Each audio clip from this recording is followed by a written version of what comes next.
लखनऊ में दिव्य गीता प्रेरणा उत्सव का आयोजन। संघ प्रमुख मोहन भागवत के साथ सीएम योगी हुए शामिल। मुख्यमंत्री बोले, भारत ने जियो और जीने दो की प्रेरणा दी।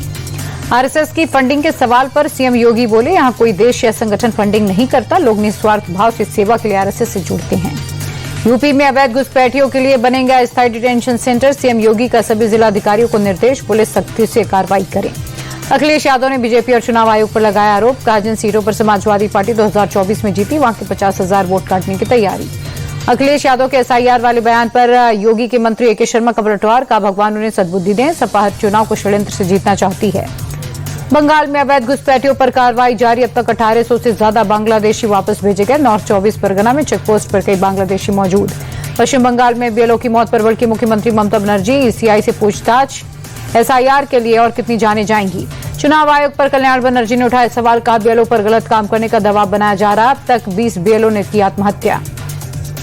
टीएमसी विधायक के बयान पर बोले दिलीप घोष, देश में मंदिर मस्जिद बनाने पर कोई रोक नहीं, बाबरी मस्जिद बनेगी, ये कहना हमारे देश के खिलाफ। जीतन राम मांझी का आरजेडी पर तंज। कहा, इनका वही हश्र होगा जो डायनासोर का हुआ। डायनासोर का दोबारा आना संभव, लेकिन आरजेडी की बिहार में वापसी संभव नहीं।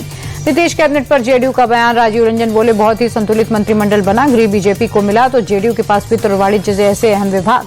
नीतीश कुमार के गृह मंत्रालय छोड़ने को लेकर विपक्ष के आरोपों पर जेडीयू का जवाब। कहा, विपक्ष के आरोप निराधार, मुख्यमंत्री आखिर नीतीश ही हैं। परिवारवाद को लेकर जेडीयू नेता नीरज कुमार ने लालू यादव को घेरा। कहा, लालू जी ने सिर्फ और सिर्फ परिवार का भला किया, जेडीयू में ये सब नहीं चलता। एलजेपीआर के नेता राजू तिवारी का कांग्रेस पर हमला। कहा, बिहार में यात्रा की तो नतीजा सामने है, दिल्ली में भी करके देख लें। मंत्री बने के बाद फुल एक्शन में दीपक प्रकाश। का पंचायती राज मंत्रालय को लेकर हमारा एजेंडा क्लियर, अधिकारियों को निर्देश दिए गए हैं।